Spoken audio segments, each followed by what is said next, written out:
Hello everyone, this is DM Gashbad. Today I'll be bringing you the second battle from my mini Warhammer game day.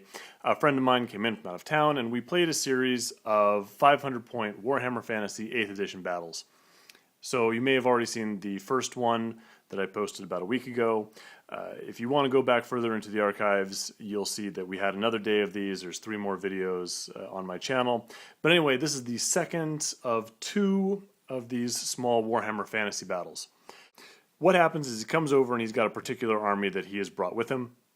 In this case, it's an Orc and Goblin army, so we're seeing a picture of that right here. So in the middle we have a Black Orc boss, so the hero level guy with the standard equipment. He's got heavy armor, he's got an array of chappas, so he can either use 2 hand weapons or he can use a great weapon.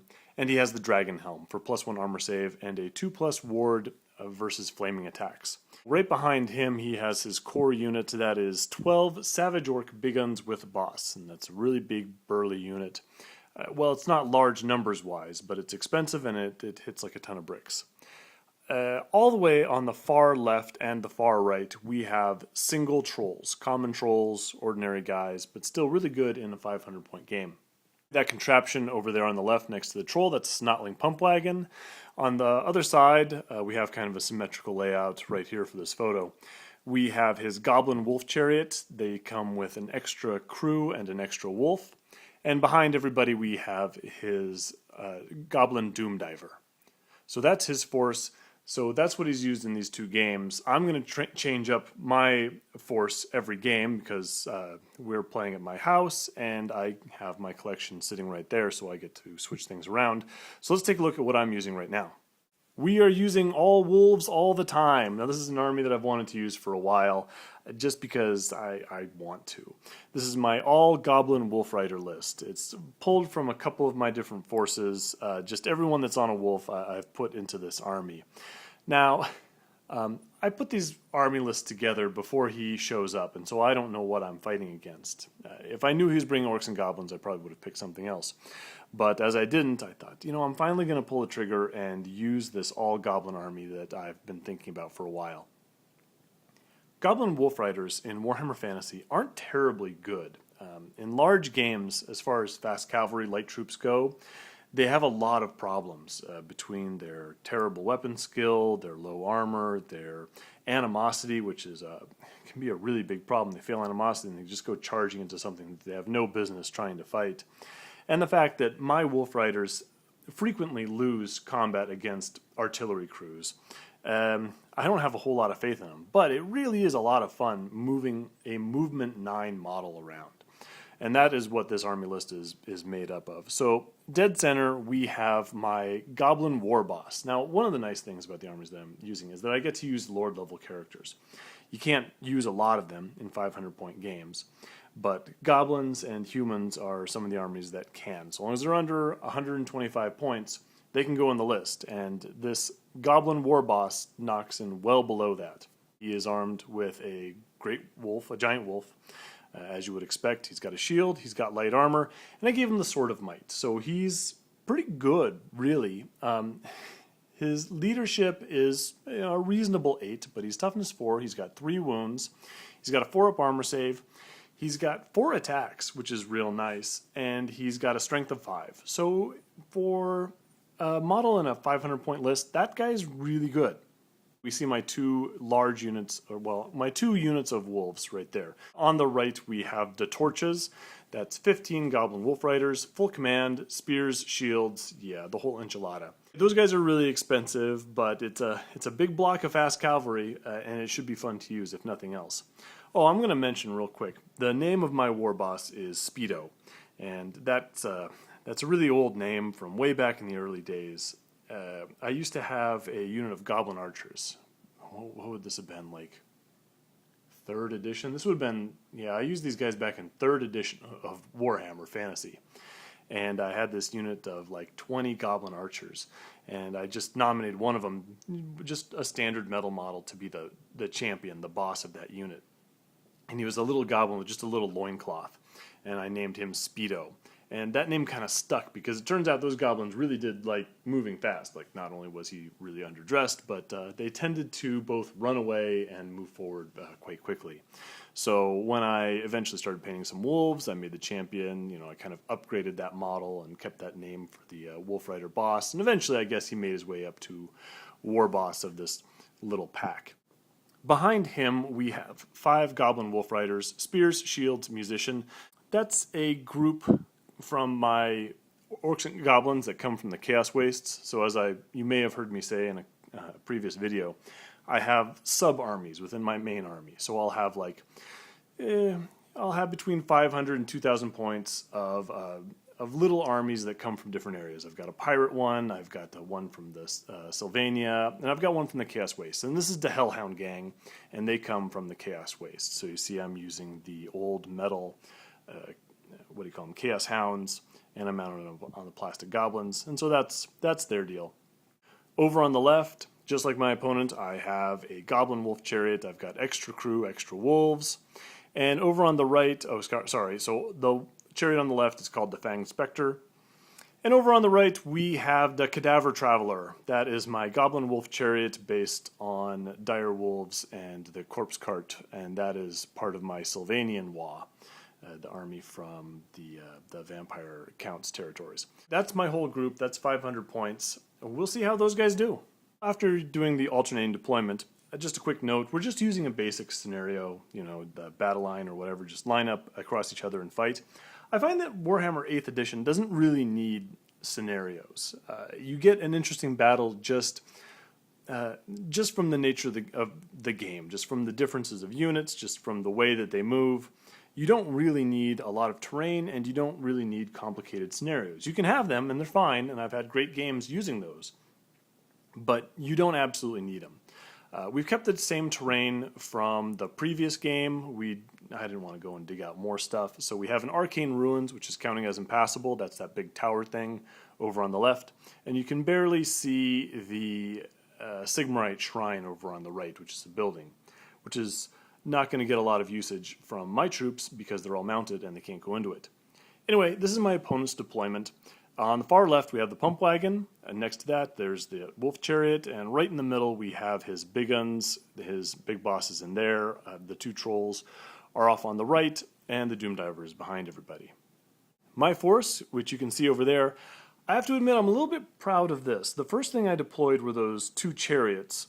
And I think my opponent has played against me enough times that he has started to predict what I'm doing. And normally when I play Orcs and Goblins, is I take my most powerful unit, unit with the general. And because, generally speaking, Orcs and Goblins are slow and have bad leadership, I can't really risk putting my general's unit anywhere but in the middle. So I set up those 2 chariots. There's a big space in between them, but I knew I wasn't going to put them there. So instead, I put my big block, those are the torches over there on the left with my war boss in there.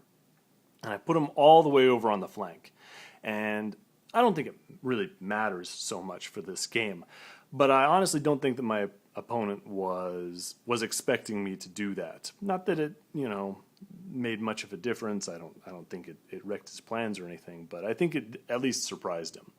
Anyway, the Hellhound gang is over on the far right. Here's a shot of the battlefield, just the 2 armies arrayed against each other as seen from the side. And here is me using my Vanguard's moves. So the Hellhound gang over on the left creeps forward a little bit. I don't want to go too far forward because if my opponent gets the first turn, that Snotling Pump Wagon can randomly move straight into him, and that'll just make a huge mess out of those guys. And I don't want that. So they didn't go their full 12 inches. The torches, on the other hand, what I've got going for me with this army is speed, and just about only speed. I got no magic. I don't have any real shooting. Their close combat power is a little bit questionable, but I do want to try to use my speed to my advantage, so I really want to get up there and start forcing my opponent to make some tough choices. So they go the full 12 inches forward on my right flank.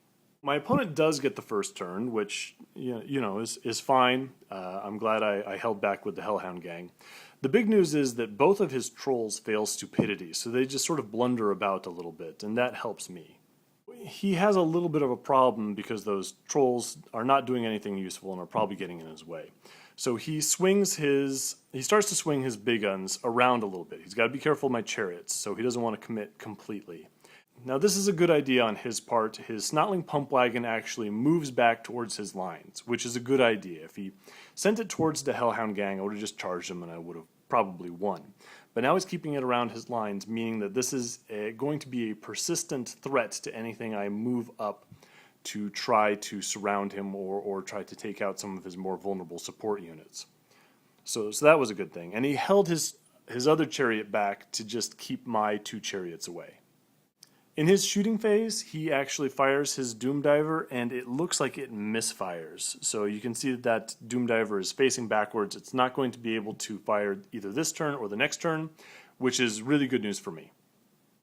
Here is my turn, and I've got 2 choices again. I can try to hold off in the center, or I can push forward. Now, that chariot, whichever chariot charges, is going to win. And so this one chariot can kind of keep those 2 chariots at bay, because one of them will move up and then he'll get the chance to move in and take whatever one of them off the table. And so I don't love the idea of being kept back. I want to move in. I want to put pressure on. This is the main thing that I want. So I decide I'm not going to play it safe. Those 2 chariots are going to move in within charge range, and they are going to threaten something useful. Now, you can see this photo is after I've done my move phase, and I think at this point I looked at the table and I said, yep, I'm satisfied.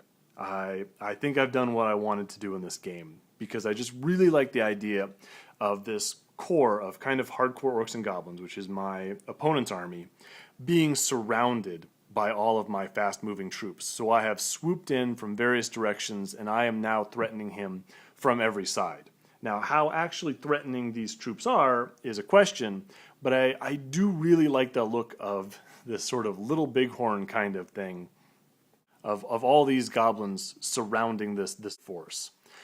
The Hellhound gang, again, they don't move as far forward as they could, because they are worried about that Snotling pump wagon being able to charge them.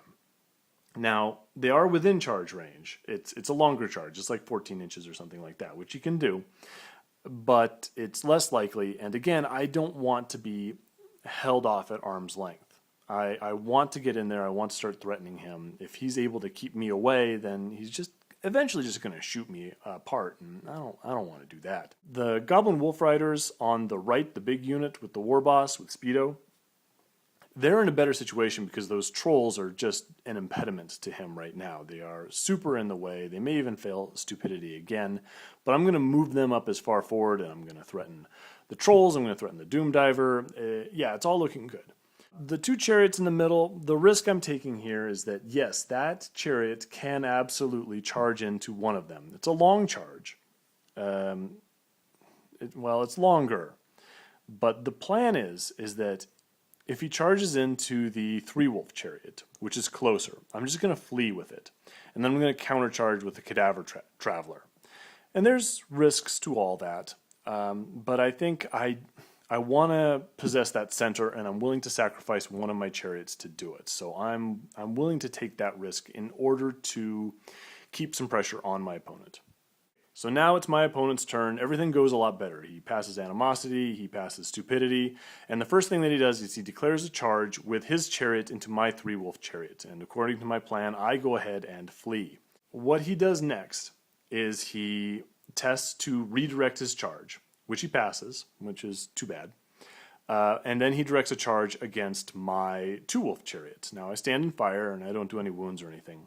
But it's a really long charge. I would have liked to said that I measured that very carefully, and I thought, okay, it's 11 inches away. He's probably not going to make that. I'll be fine. But the fact is, I was kind of more caught up with how things looked and the idea of putting pressure on my opponent that I actually didn't go and measure this very carefully. So when I saw that it was 11 inches, I'm like, I should have been more cautious with that. I probably, if I was thinking harder about it, I wouldn't have risked that 11 inches. I would have kept him further away. Unfortunately, he did make that charge. So he made his redirect test on his leadership, and he made that charge, which is not terribly shocking. These wolf chariots are, they got the swift stride, but that gamble did not pay off for me. So I'm looking at it as I am probably down 2 chariots, because my opponent's wolf chariot is almost certainly going to destroy my wolf chariot, and my other chariot, chances are it's not going to rally. So, darn. Further moves, this is a bit of good news. He does send the Snotling Pump Wagon after my wolves on the left, the Hellhound Gang, but he doesn't get quite far enough. So, that's good. And here is my opponent being clever, which tends to be what he does. So he has shielded the Doom Diver with one of his trolls, and he has moved the other troll up to get in my main block's way. So he is redirecting. This is the kind of thing that he does. It's a good position for him. If his Savage Orcs were a little closer, that might be a little better, but he still kind of has to worry about those chariots or those other wolves. So yeah, this is just good positioning for him, because now the thinking is on me. Now there's this troll right up in front of my wolves. It's hard for me to get away from it. If I charge it, I'm either looking at overrunning in a bad direction, which can set up a lot of counter charges, or sitting there. And it's a good move on his part. I like his positioning. Sure enough, in the close combat phase, that 3-wolf chariot of my opponent's destroys the Cadaver Traveler. He reforms back to face the main part of his battlefield, where he figures the torches are going to show up. In my turn, I took this picture just to let everybody know that the Fanged Spectre did not rally and just goes straight off the board. But in good news, the Hellhound Gang has charged straight into the Snotling Pump Wagon. They've got these thrown spore mushroom things that haven't done anything so far, so that's good. And I figure, you know what? I didn't come here to I didn't pay a bunch of points for movement 9 models and only to get outmaneuvered by infantry. So I am going to charge into this troll, and I am going to deal with the consequences. Pretty expectedly, the Hellhound Gang destroys the Snotling Pump Wagon and overruns closer towards my opponent. I'm looking at that Doom Diver, trying to, run that thing down in a later turn. My opponent's rolling is not fantastic. So those Wolf Riders charge in. He elects to vomit on my War Boss. For those of you who aren't familiar, when a troll vomits, it does an automatic Strength 5 hit with no armor saves. And I am absolutely famous for failing to wound with these vomit attacks. Automatic hits at Strength 5 are usually great, especially on high armor characters, but this is the kind of thing that happens. And sure enough, it happened to my opponent. He pukes on my War Boss, he rolls a 1 to wound, and the War Boss sails through without any damage. We get kind of lucky, actually, and manage to plant 2 wounds on the troll, which is more than enough to make him fail his break test. He runs off, and I decide to hold, so I do not pursue. And so I carefully reform. I want that chariot in my front, I want those Savage Orcs in my front, and I've decided I have to give up a flank somewhere. I've given it to the remaining troll over by the Doom Diver. I do pass my leadership test to restrain pursuit. Here is my opponent's turn, and this is how he reacts. The troll is in his Savage Orc's way. He can't wheel in and get my Wolf Riders with the troll right there. So that was pretty lucky for me. So the big question was, does he send in his big boss alone to try and help out his other charges? There's good things and there's bad things. On the one hand, it'll get him closer, it'll get his leadership up there. And of course, if he actually makes it into combat, and it's like a fairly long charge, he needs like a 9 on 2d6. And he's going to make a big mess of those Wolf Riders. If things go bad, and honestly I'm looking at him charging in his Wolf Chariot and his Troll, and I'm thinking, this might not be so terrible for me. So if things go badly for my opponent, that leaves his general outside of a unit and looking kind of vulnerable. So we discussed it a little bit, and he decides it's worth the risk. So he sends in the Wolf Chariot into my front, he sends the Troll into my flank, and he sends his big boss into the front. Now, in the event only the Wolf Chariot and the Troll make it in, his big boss doesn't quite get the distance. It's looking like a good combat for him one way or the other. However, I'm maintaining some hope. His Troll, for his part, does not rally, and it moves past his Savage Orcs, as you can see.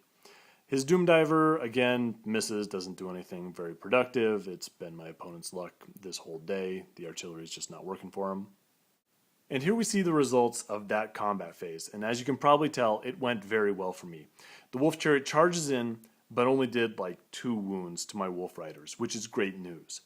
Next up in the initiative order was my War Boss, and he plants 2 wounds on that chariot. Now the problem with the 3 Wolf Chariots is they have this really wide frontage, which is bad for something that's only toughness 4 with a 5-up armor save. Because the more things that can attack it, the more likely it is to cause damage. So then his wolves go, they don't do a whole lot, and then my wolves get to go. Now his chariot is hanging on with only a single wound remaining, and my wolves manage to finish it off, which is great because that prevents him from having his goblins go on the next initiative step of 2, so I saved myself all those spear attacks. The Troll gets wounded a couple times. These goblins are just doing great. So again, I'm rolling fairly hot. And he doesn't do much to my Wolf Riders. He may kill like 1 more guy off. But anyway, it was a terrible round of rolling for my opponent. I did really well for myself. The Wolf Chariot is already dead. The Troll breaks and runs off the board. And all I'm doing is reforming, and I am staring down that Black Orc boss, which is charged out of his unit and so no longer has the protection of those Savage Orc big guns. And that was that outside possibility that we were talking about earlier. You know, like this is the one downside that he had to charging that big boss out of the unit. Well, it all came to pass, and now the consequences are his to deal with. So my turn, and this is going to be fun. The Hellhound gang initially was going to go and try and run down that Doom Diver, but now I have a new plan. Now I've just got caught up with the excitement of it all. They have charged into the rear of the Savage Orc Big Guns. The Torches and the War Boss have charged into his Black Orc Big Boss, his general, and we're going to meet in the middle. That is the idea. Without any magic or shooting, we go straight into close combat. The first thing that we do is we absolutely kill the hell out of his Black Orc Big Boss. He challenges, and of course, my general being a goblin, he decides he would rather not accept that challenge. So he gets sent to the back. My opponent takes the opportunity to carve up, what did he end up killing? He killed off 2 Wolf Riders. One of them was my champion. So not bad for him, but well short of what he needed. Either I just killed him outright with the various spear and wolf attacks, or he broke and was run down, which neither of those was terribly surprising. He was in a tough situation. They overrun into the front of the Savage Orcs, and now we're going to start this big combat that I am really looking forward to. I should not have been. I knew this was a possibility. I mean, I kind of knew it in my head, like those Savage Orcs are tough and Goblin Wolf Riders are terrible. But I didn't actually math out what the probability was of how many wounds I was going to take. So let's go to the next picture. And so the answer is a lot. Again, I'm rolling really well. So straight off the bat, let's see. He challenges with his Savage Orc boss, his champion. And my War Boss is feeling a little bit more confident about that, so he accepts.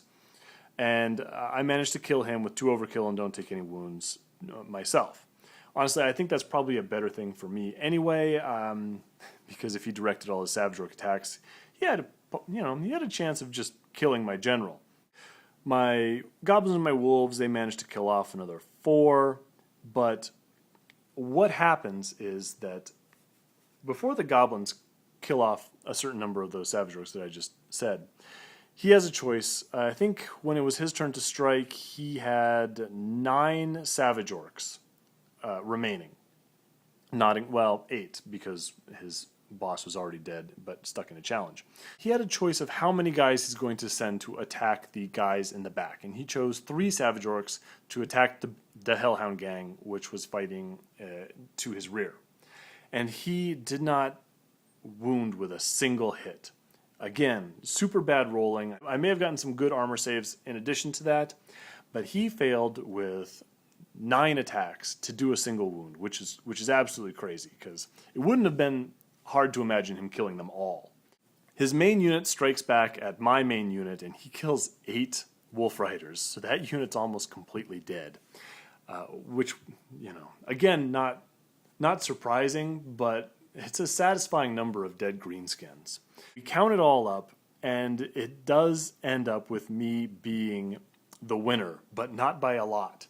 And as my opponent pointed out, if he had killed even one of those guys in the back, he would have been steadfast. As it is, he has 1 rank and I have 1 rank, but only because I've got all 5 of those, the Hellhound gang, still around. So again, this was actually fairly lucky for me. So he has to make a break test. He's got a modifier, and he fails. Here's a rules mistake that I make, but it isn't a very big one. I decide to pursue with both. I catch him with both. But the thing is, my main unit, the Torches, wouldn't actually have been able to pursue because they had already pursued or overrun once already.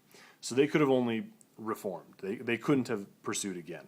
The Hellhound gang would have still caught the Savage Orcs, and honestly, it would have been better for me if both those units had stayed right in front of that Doom Diver. If we'd played the rules right, my Torches would have stayed where they were, and the Hellhound gang would have pursued. They would have caught the Savage Orcs, and they would have just bumped into my main units right in front of that Doom Diver. We would have been within its 12-inch minimum range, and it wouldn't have been able to fire at me in his turn. So that's too bad. The Doom Diver passes his panic test, and we go on to my opponent's turn. Unsurprisingly, without the Jenner's leadership, the Troll does not rally and so continues to stumble off to the left. And here we see the problem with me overrunning. So he fires his Doom Diver at my main unit, and he gets 4 hits. I distribute 2 of the hits to my general, so he takes 2 wounds, and it kills off the rest of that big expensive unit. That forces a panic test on my general, which he fails, and so he's decided he's done enough glorious deeds for this day, and he takes off away from the Doom Diver. Obviously, if I'd gotten the rules right, this all could have been prevented. On the other hand, this could have been worse too. Say, for example, he had only killed 1 of the Torches. I would have had 1 left. I would have still needed to take a panic test. I would have still failed, and now I would have only rallied like on double 1s because I was under 25% of my unit strength. So because I'm now just got the War Boss, he still can rally, but it's not ideal. This could definitely be a big turn in points if he continues to run off the board. Fortunately, my turn, he makes his 8 or less leadership test. He turns around. Now, he is still hanging on by 1 wound, and that Doom Diver is still there, so that's not fantastic. To fix that, I send the Hellhound gang. They have turned around. They are going to go run that thing down, but he is going to get 1 last shot before he goes. It's my opponent's turn. That Troll manages to rally. It gets his 4 or less leadership, and he turns around to face the Hellhound gang over by his Doom Diver. Unfortunately, his Doom Diver does not kill off my general. Normally, those Doom Divers are really accurate, and this is just the kind of thing that they're fantastic at, but the rolls don't come up for him, and my general gets to live. And so he boldly sends his troops into the Doom Diver. That's more or less a foregone conclusion. He moves up to get within leadership range, just in case these Wolf Riders do what they sometimes do, which is completely fail at everything and end up running away from artillery crew. Because this has happened to me enough times, I know not to put my general within 6 inches, so at least he doesn't take a panic test if they do that. But everything goes according to plan. The Wolf Riders eat the Doom Diver, yum yum yum, and they turn to face the Troll.